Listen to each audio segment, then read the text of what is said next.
내가 진실로 진실로 너희에게 이르노니 문을 통하여 양의 우리에 들어가지 아니하고 다른 데로 넘어가는 자는 절도며 강도요 문으로 들어가는 이는 양의 목자라. 문지기는 그를 위하여 문을 열고 양은 그의 음성을 듣나니 그가 자기 양의 이름을 각각 불러 인도하여 내느니라. 자기 양을 다 내놓은 후에 앞서가면 양들이 그의 음성을 아는 고로 따라오되 타인의 음성은 알지 못하는 고로 타인을 따르지 아니하고 도리어 도망하느니라. 예수께서 그 비유로 그들에게 말씀하셨으나 그들은 그가 하신 말씀이 무엇인지 알지 못하니라. 그러므로 예수께서 다시 이르시되 내가 진실로 진실로 너희에게 말하노니 나는 양의 문이라. 나보다 먼저 온 자는 다 절도요 강도니 양들이 듣지 아니하였느니라. 내가 문이니 누구든지 나로 말미암아 들어가면 구원을 받고 또는 들어가며 나오며 꼴을 얻으리라. 도둑이 오는 것은 도둑질하고 죽이고 멸망시키려는 것뿐이요 내가 온 것은 양으로 생명을 얻게 하고 더 풍성히 얻게 하려는 것이라.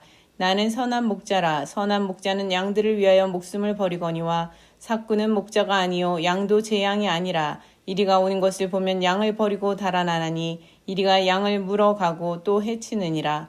달아나는 것은 그가 삭구님 까닭에 양을 돌보지 아니함이나 나는 선한 목자라. 나는 내 양을 알고 양도 나를 아는 것이 아버지께서 나를 아시고 내가 아버지를 아는 것 같으니 나는 양을 위하여 목숨을 버리노라. 또 이 우리에 들지 아니한 다른 양들이 내게 있어 내가 인도하여야 할 터이니 그들도 내 음성을 듣고 한 무리가 되어 한 목자에게 있으리라.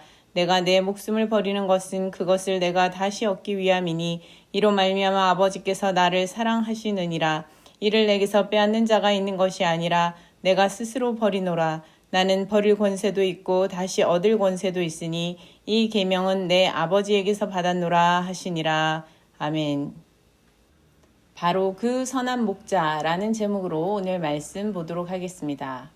보통 미디어를 통해 우리가 익숙한 양치기 광경은 양치기개를 사용하여 양을 몰아가는 모습입니다.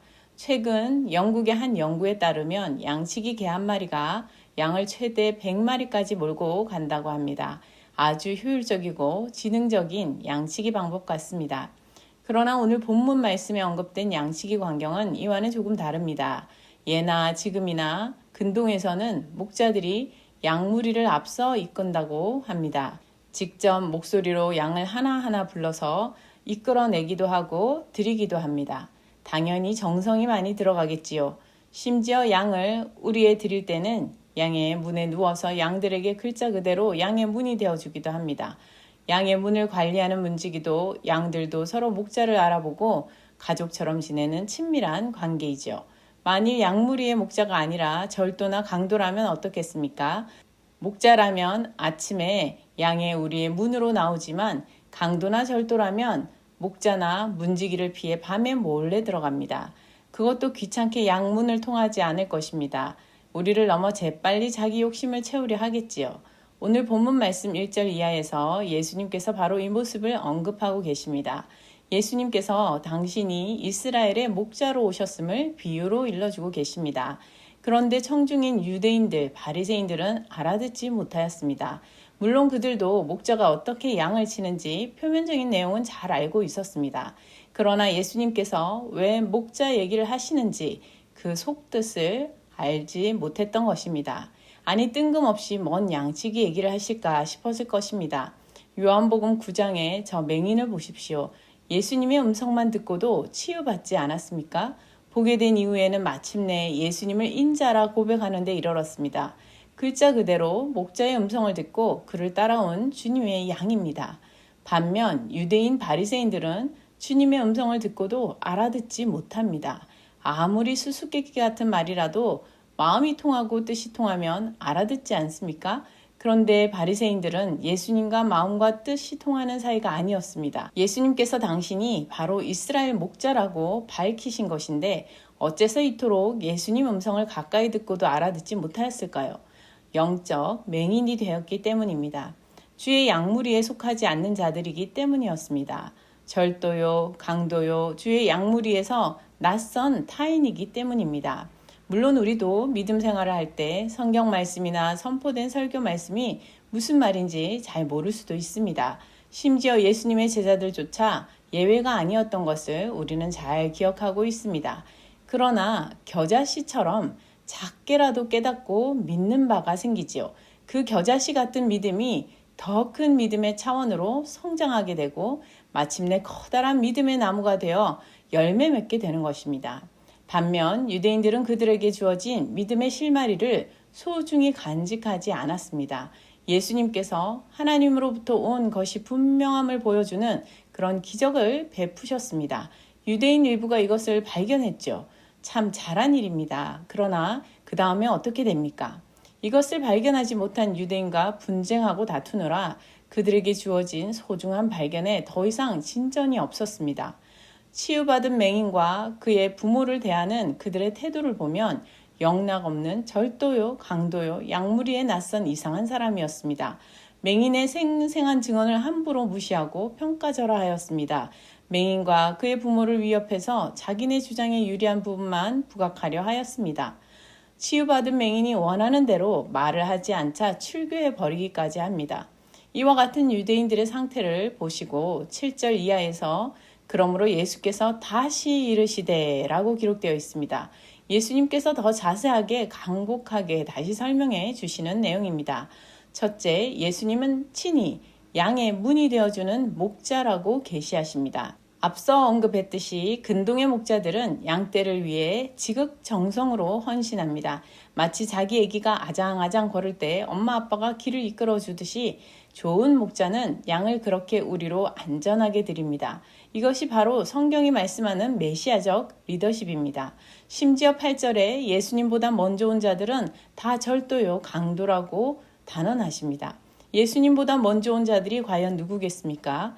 물론 이들은 구약시대 점진적 계시를 대표하는 모세나 엘리야, 다윗 같은 믿음의 선구자들을 일컫는 것은 아닙니다. 이분들은 예수 그리스도 안에 나타난 하나님 계시의 증인이기 때문입니다. 저마다 자신의 행적으로 메시아적 리더십에 관해 일정 부분 미리 엿볼 수 있게 해주는 분들이죠. 이들 개인이 반드시 잘나고 대단해서라기보다는 하나님의 뜻과 경륜을 따라가고 또 앞서가지 않았기 때문입니다. 반면 성경에서 악한 지도자라고 책망받는 지도자들은 하나님의 뜻과 경륜을 앞질러 간다는 특징이 있습니다. 개인적으로 잘나고 대단했을 수도 있습니다. 나름 세상을 구하려는 원대한 메시아적 포부를 가졌을 수도 있습니다. 그러나 그들이 자신의 능력과 포부를 가지고 결국 무엇을 하였습니까? 하나님의 뜻과 상관없이 강대국의 군사적 지원을 도모합니다. 강대국의 우상 숭배를 따라합니다. 자기 안위를 지키고 증진하는 데 심혈을 기울입니다. 그 결과 당장은 괜찮아 보였을지 모릅니다. 하지만 어떻게 되었습니까? 결국 다 망하고 말았지요. 자기만 망한 게 아니라 남들도 망하게 만들었습니다. 심지어 수제자 베드로를 한번 생각해 봅시다. 나름 예수님 걱정한답시고 십자가 순환의 여정을 막아서지 않습니까? 그러자 예수님께서 사탄아 물러가라 호통을 치셨습니다. 원문에 보니까 휘파게 오피소 무 사탄아 라고 되어 있습니다. 내 뒤로 물러가라 사탄아. 자기 뜻을 내세우면서 하나님 뜻을 앞서면 누구든 사탄과 동급이 되는 것입니다. 구약시대에서부터 예수님 당대에 이르기까지 자기 뜻을 하나님 뜻보다 앞서 내세운 사람들이 많았습니다. 요한복음 9장에 나오는 유대 지도자들의 모습도 바로 그러하였습니다. 맹인과 부모에게 강도요, 절도처럼 대했을 뿐만 아니라 마치 낯선 자여 위협하는 자가 되어서 그들에게 보내진 주님의 양이었음에도 불구하고 그 맹인되었던 이를 쫓아내어 떠나게 만들었습니다. 예수님을 대할 때도 이들의 태도는 참 안타깝습니다. 자신들이 하나님의 뜻이라 자의적으로 정리한 인간적 해석 전통에 따라 예수님의 인격과 행적에 나타난 하나님의 계시를 참 집요하게도 거부하고 말았기 때문입니다. 그 결과 지금 그들의 면전에서 예수님께서 내가 바로 그 선한 목자란다 라고 강조하여 대놓고 말씀해 주셔도 도무지 알아듣지 못하는 것을 볼 수 있습니다. 이들의 진짜 관심사란 자기들의 종교 기득권을 지키는 데 있었기 때문입니다. 10절에 보니까 도둑의 목적은 도둑질하고 죽이고 멸망시키려는 것뿐이라고 하였습니다. 12절의 사꾼은 이리가 오면 양을 버리고 달아난다 하였습니다. 어째서 이런 행동을 하겠습니까? 돈과 자기 안위가 목적이기 때문입니다. 그래서 1세기 당시 유대교 바리새파의 행적은 이 예수님 말씀에 비추어 해석하기도 합니다. 꽤 일리가 있어 보이기도 하는데요. 예수님과 대립할 때만 해도 바리새파는 유대교의 영향력 많은 한 분파에 불과했다고 할 수 있습니다. 그런데 열심당의 격동으로 예루살렘에서 유대 전쟁이 발발하게 됩니다. 그러나 로마 군대에게 패배와 멸망당하리라는 결론으로 이어지고 말았습니다. 이를 알아챈 일군의 바리새파 사람들이 주 70년 예루살렘 파괴를 앞두고 예루살렘에 양무리를 놔둔 채 얌니아로 피신합니다. 여기서 얌니아 회의라는 유명한 일련의 회합을 갖는데요. 이후 바리새파는 유대교의 헤게모니를 서서히 거머쥐게 됩니다. 긍정적으로 보면 전후 유대교 재건을 위해 머리를 맞대고 고민한 것이지만 이제 로마 군대라는 이리에게 예루살렘의 양무리가 도륙당하게 생겼는데 자기들은 빠져나와서 자기 권력과 자기 안위를 도모한 측면도 있다고 할 수 있겠습니다. 1세기 당시 유대인 초대교회가 이들의 행태를 보기에 분명히 이에 관한 처절한 느낌을 피할 수 없었을 것입니다. 에스겔서 34장에는 이스라엘의 목자들에 대한 예언자의 비판이 나옵니다. 4절에 이들은 자기 배만 불리며 약한 자를 강하게 하지 않으며 병든 자를 치유하지 않으며 잃어버린 자를 찾지 않는다고 했습니다. 목자답지 않다는 것입니다. 이스라엘은 목자 없는 양떼처럼 불쌍한 운명이었습니다. 그럼에도 하나님은 이스라엘을 포기하거나 내버려 두지 않으셨지요. 23절 이하에 다윗 같은 유일무이한 목자를 세우시고 새 언약을 세우시리라 예언하셨습니다. 예수님께서 나는 선한 목자라고 하실 때에 원문을 보면 내가 바로 그 선한 목자다 라고 강조되어 있습니다. 선한이라는 형용사를 강조했다는 말씀인데요. 예수님께서 내가 바로 에스겔서 34장 같은 여러 구약 예언에 기록된 바로 그 선한 목자란다 이렇게 대놓고 말씀해 주셨다는 것이지요. 둘째, 예수님은 양들과 서로 아는 사이인 선한 목자라고 당신을 계시하고 계십니다. 20세기의 저명한 신학자라고 할 수 있는 루돌프 불트만은 예수님이 서로 안다라고 하는 표현에서 그리스 영지주의 철학의 영향을 받았다고 보았습니다. 사람들에게 관심을 불러 모으긴 했지만 대부분 학자들은 성경에서 안다고 할 때는 영지주의 철학에서 말하는 것처럼 이성적인 인식으로 똑똑해서 정보로 많이 안다는 뜻이 아니라 경험적으로 체험적으로 아는 것을 뜻한다라고 보고 있습니다. 아담과 하와가 에덴 동산에서 추방된 이후 가시와 엉겅퀴 덮인 세상에서 고생하며 한 입을 덮고 의지하고 위로하며 부부의 삶을 살아갑니다. 이때 아담과 하와가 서로 안다라고 합니다. 하나님이 우리를 아신다고 할 때 그 알미 바로 이런 것입니다. 선한 목자가 양떼를 알 때 그 알미 바로 이런 것입니다. 양들과 생사구락을 함께 하는 것이죠. 위기를 함께 극복해 가는 것입니다. 함께 생명을 지키고 세워나가는 것입니다. 선한 목자, 좋은 목자라면 바로 그 선한 목자라면 그냥 함께 고생할 뿐만 아니라 양들을 앞서가며 그들의 문과 울타리와 초장이 되어 주십니다.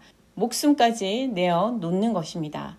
양의 약함은 더 이상 양의 문제로 끝나지 않습니다. 선한 목자 되신 우리 주님께서는 양된 우리의 고통과 신음을 모두 아시기 때문입니다. 더 이상 우리 혼자만의 일이 아니라 성삼위일체 하나님의 관심사로서 함께 아파하고 계시는 것입니다. 모름지기 좋은 목자, 선한 목자라면 이래야 한다는 이스라엘의 소망, 바로 이것이 메시아 대망의 본질입니다. 바로 이 오랜 이스라엘의 소망을 실현하는 목자가 예수님이신 것입니다. 15절 이하에 예수님께서 선한 목자이신 원천이 기록되어 있습니다. 바로 아버지를 아들로서 아신다는 것입니다.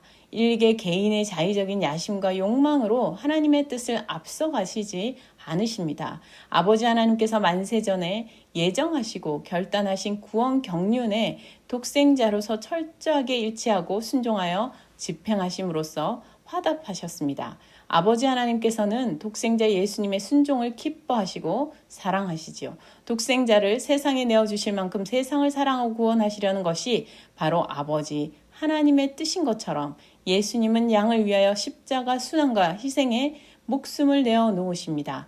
그러나 18절에 나는 버릴 권세도 있고 다시 얻을 권세도 있다 라고 말씀하십니다. 예수님께서는 이 순환과 희생이 수동적으로 누군가에게 어쩔 수 없이 생명을 빼앗긴 비극이 아니라 말씀하십니다. 하나님 경륜을 따른 주님의 자발적이고 의지적이고 주권적인 집행이라는 것입니다. 부활은 신약 성경에서 보통 아버지 하나님의 주권적 행동이라고 표현하고 있습니다. 한편 오늘 이 본문 말씀에 따르면 성자 예수님께서 행위 주체자로서 주권적인 승리의 선언을 하신 것이 부활이기도 한 것입니다. 예수님은 선한 목자이십니다. 그냥 성품 좋고 멋있는 그런 목자가 아닙니다. 첫째, 양에게 길을 열어주기도 또 닫아 보호하기도 하는 문이 되어주시는 주님입니다. 우리를 앞서 인도하시고 온갖 사랑과 정성과 헌신을 아끼지 않는 바로 그 선한 목자라는 것입니다. 우리는 선한 목자 대신 예수님의 음성을 듣고 따르면 되겠습니다. 우리가 목자처럼 주님 앞에 앞서가거나 우리가 목자를 택하는 것처럼 행하는 것이 아니라 선한 목자 대신 예수님의 음성을 귀 기울여 알아들을 수 있게 되고 잘 따르는 제자며 양이 되어야겠습니다. 둘째, 예수님은 하나님을 알고 하나님은 예수님을 아셨습니다. 세상을 너무도 사랑하셔서 독생자를 내어주시는 아버지 하나님의 뜻과 일치하여 양을 위해 생명을 내어주는 바로 그 선한 목자라는 것입니다. 예수님은 우리를 아시는 바로 그 선한 목자이시죠. 우리의 필요와 아픔과 연약함을 다 아십니다. 그리고 우리를 사랑하십니다.